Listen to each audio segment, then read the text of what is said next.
de Dieu, bonsoir, bonjour, soyez bénis dans la présence de Dieu. Aujourd'hui, nous allons parler de la provision de Dieu et nous allons découvrir quelle est dans ses promesses.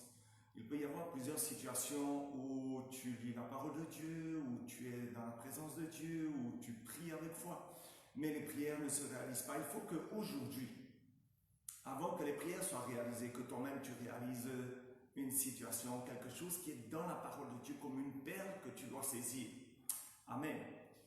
On va maintenant expliquer concrètement sous quelle forme j'obtiens notre héritage. Mais avant, nous allons prier. Père éternel, je soumets mes pensées, mes paroles et mes actes à ta volonté. Tu prends le contrôle de ce moment. Tu prends ma bouche, tu prends mes pensées, tu prends mon corps. Tout est à toi, tout appartient.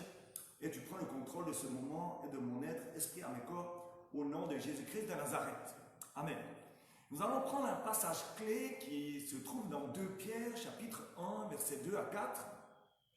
Et nous lisons d'abord ces versets, et ensuite on va faire quelques commentaires et on va travailler sur ce sujet. Il est écrit dans la version d'Arby, je répète, dans 2 Pierre, chapitre 1, versets 2 à 4. Que la grâce et la paix vous soient multipliées. Vous voyez qu'il y a déjà un terme qui devrait vous plaire, la multiplication. Dans la connaissance de Dieu et de Jésus notre Seigneur. Comme sa divine puissance, là on parle de la divine puissance de Dieu évidemment, nous a donné tout ce qui regarde la vie et la piété par la connaissance de celui qui nous a appelés par la gloire et par la vertu par lesquelles, c'est-à-dire la gloire et la vertu de Jésus-Christ, il, Dieu là sous-entendu, nous a donné les très grandes et précieuses promesses. Relation avec le titre. Et c'est sur ce point-là que nous allons discuter un petit peu ce soir. Je termine quand même le texte où il est dit « Vous participiez, afin que par elle, vous participiez de la nature divine, ayant échappé à la corruption qui est dans le monde par la convoitise. » Maintenant, regardons ce que dit Pierre. Je vais souligner un certain nombre de points ici, dans un ordre logique. Lisons le 2e verset où il est dit « Que la grâce et la paix vous soient multipliées. » La première chose que je veux vous montrer aujourd'hui, c'est que la provision de Dieu pour nous, c'est l'abondance. Dis-le à ton voisin là où tu es, dis-le à ta famille. La provision de Dieu, c'est l'abondance. L'abondance, l'abondance. Rappelez-vous Jean 10, verset 10. Le voleur est venu pour voler, égorger, détruire, tandis que Jésus-Christ est venu pour te donner la vie, afin que tu l'aies en abondance. Donc Dieu, ici, quand il parle d'abondance, on remarque tout de suite qu'il n'est pas avare, qu'il n'est pas pauvre, qu'il n'est pas dans le besoin financier. Il n'est pas dans un monde spirituel. Il est l'auteur même et la source de tout ce qui existe dans l'univers. Amen. Et quand il pourvoit pour toi, qui fait partie de son peuple, il le fait en abondance. C'est-à-dire pas un petit peu. Quand Dieu donne, ça déborde. Pierre continue. Il dit dans la connaissance de Dieu et de Jésus notre Seigneur. Ici, ce fait indique que chaque provision de Dieu vient de la connaissance de Dieu et de Jésus-Christ. Il n'existe pas d'autres moyens. Ding ding, pas d'autres moyens. Je fais sonner la cloche encore. Ding ding. De recevoir la provision qu'à travers la connaissance de Dieu et de Jésus-Christ. Je vais te l'expliquer autrement. Dieu est la seule source. Jésus-Christ est le seul canal. Dieu est la seule source. Jésus-Christ est le seul canal. Je veux accentuer le mot seul. Il n'y en a pas d'autre. Ensuite, nous arrivons à la surprenante déclaration qui se trouve au début du verset 3. Prends le verset 3. Il est écrit « Il, Dieu, nous a donné tout ce qui regarde à la vie et à la piété. Nous a donné, pas nous donnera, nous a déjà donné là. Il nous faut regarder attentivement le temps du verbe ici. Ce n'est pas écrit, je le répète, que Dieu donnera, mais bien qu'il nous a donné. Dieu a déjà pourvu à tous nos besoins. Retenons-le bien parce que si on passe à côté de ce principe-là, on ne pourra pas comprendre la nature de la provision de Dieu. Il faut que tu comprennes que Dieu nous a déjà donné tout ce dont nous avons besoin. Dans la deuxième partie du verset 3, il est dit, et c'est Pierre qui nous le rappelle, par la connaissance de celui qui nous a appelés par sa gloire et par la vertu. C'est tellement important pour nous de comprendre que nous avons tout en Jésus-Christ, que Pierre le dit 2 fois. on voit que lorsque Jésus-Christ dit en vérité, je vous le dis, il le répète 2 fois. Pourquoi il ne le dit pas une fois? Pourquoi on ne comprend pas que quand il dit en vérité une fois, on comprend que c'est la vérité? Il veut appuyer, il veut graver ça dans nos mémoires. La même chose pour Pierre. Il le dit 2 fois.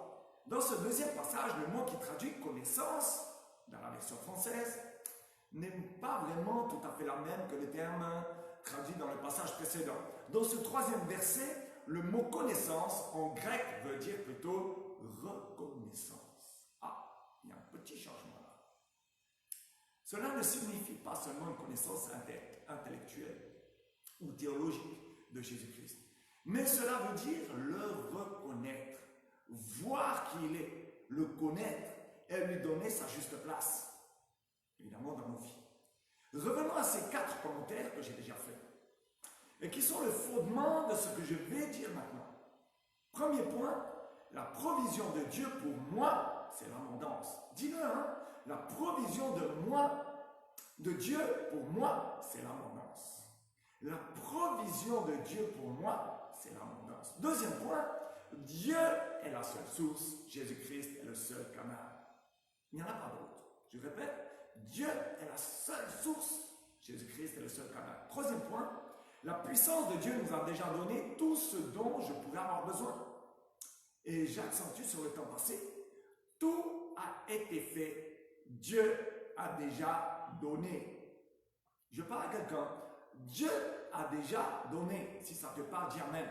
Au verset 4, au verset 4, au point 4, nous avons tout en Jésus-Christ.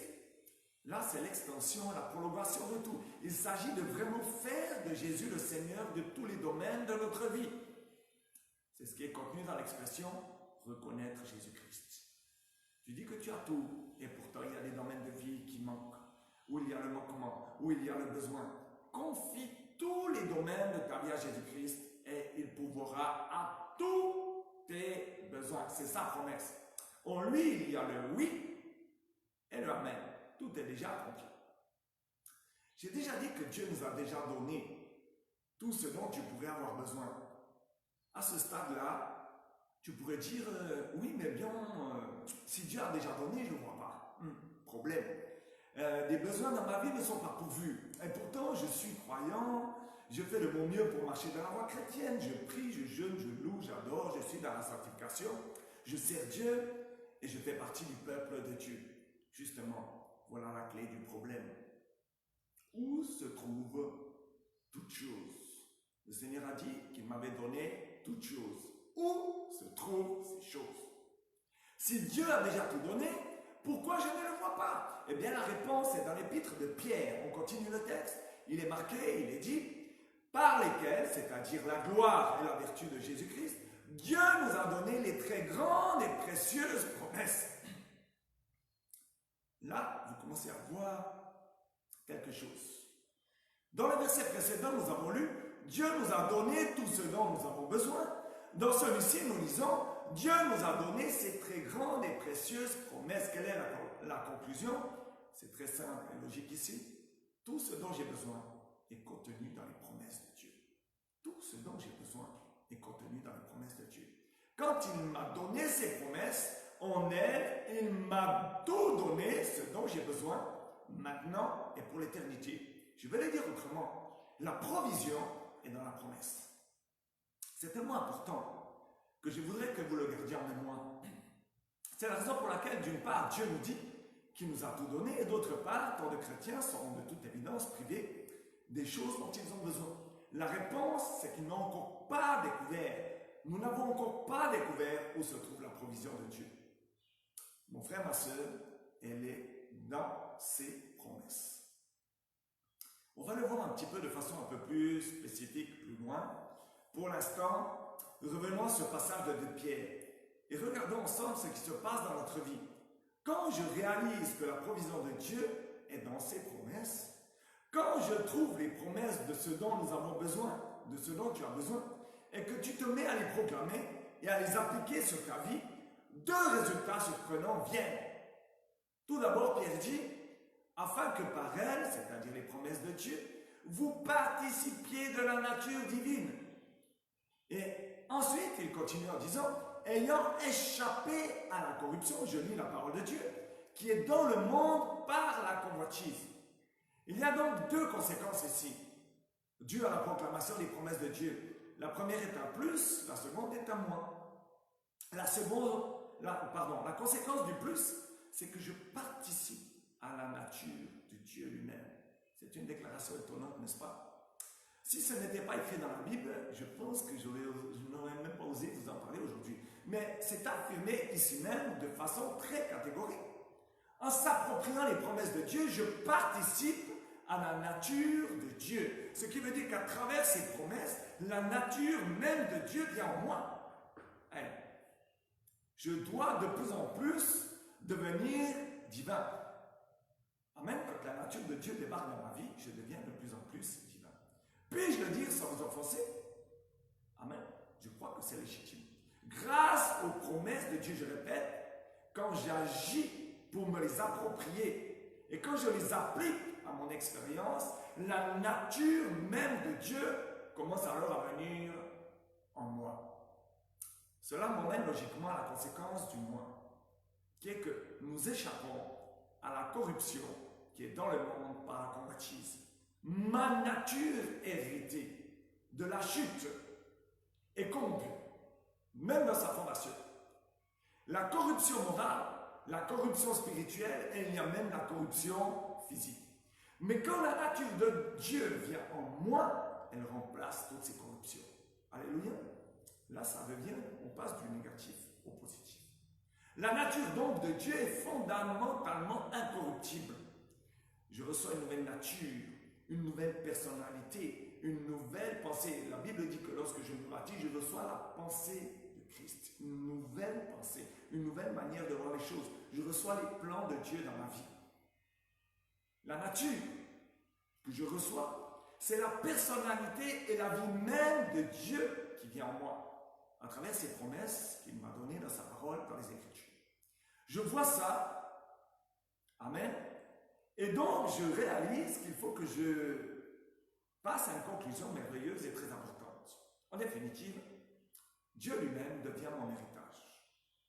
Il ne s'agit pas uniquement de choses, ni uniquement de bénédictions ou d'expériences, car mon héritage ultime, c'est Dieu lui-même. Je deviens participant de la nature même de Dieu.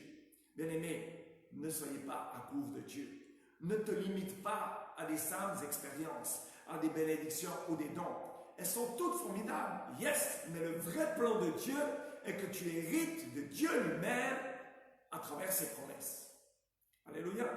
Tu as compris un petit peu aujourd'hui? La provision de Dieu est dans ses promesses. La provision de Dieu est dans ses promesses. Lorsque toi tu demandes quelque chose, est-ce que tu es sûr que ce que tu demandes est dans sa volonté? Mais moi je suis sûr d'une chose. C'est que lorsque Dieu prononce une promesse, et qu'en lui est le oui et le amen, je sais qu'il va tenir sa parole. Nombre 23, verset 19 dit qu'il n'est pas l'homme pour mentir ni se repentir. Ce qu'il a dit, il va le faire. Ce qu'il a ordonné, la chose va s'accomplir, s'exécuter. Bien-aimé, aujourd'hui, ce n'est pas que je te demande d'arrêter de prier. Je te montre aujourd'hui une clé complémentaire. Si tu fixes ta foi dans les promesses que Dieu fait, par exemple, je pourvoirai à tous tes besoins. Mince. Est-ce qu'il a vraiment dit ça? Oui, il a dit ça. Et quand il dit oui, il dit amen. Ça veut dire que la chose s'accomplit.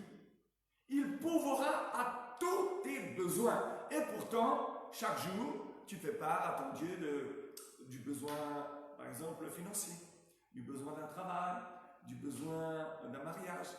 C'est bien. Tu connais tes besoins. Sache que Dieu connaît tes besoins mieux que toi. Il connaît le nombre de tes cheveux. Chiffre que toi, tu ne connais même pas. Et moi non plus d'ailleurs. Alléluia. Aujourd'hui, je vous invite à vous confier à Dieu. Replongez-vous dans la parole de Dieu. Cherchez ses promesses.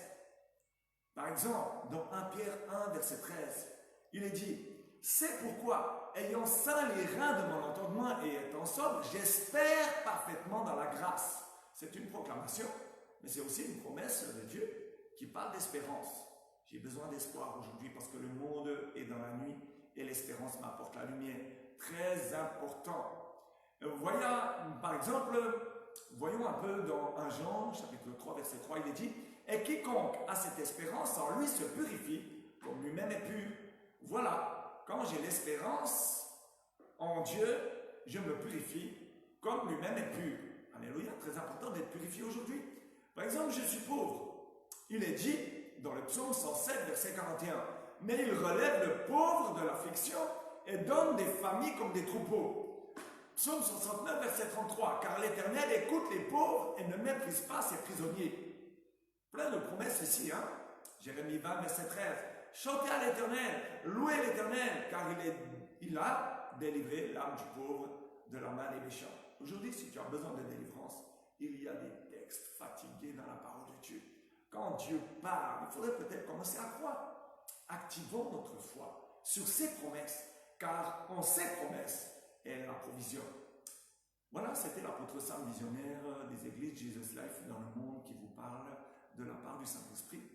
Gloire à Dieu pour tout ce qui a été dit aujourd'hui. Que le Seigneur te localise, que le Seigneur te bénisse là où tu es. Je te donne rendez-vous à mercredi prochain, 15h, GMT plus 1. Que le Seigneur te localise pour toute grâce. Shalom. Bye.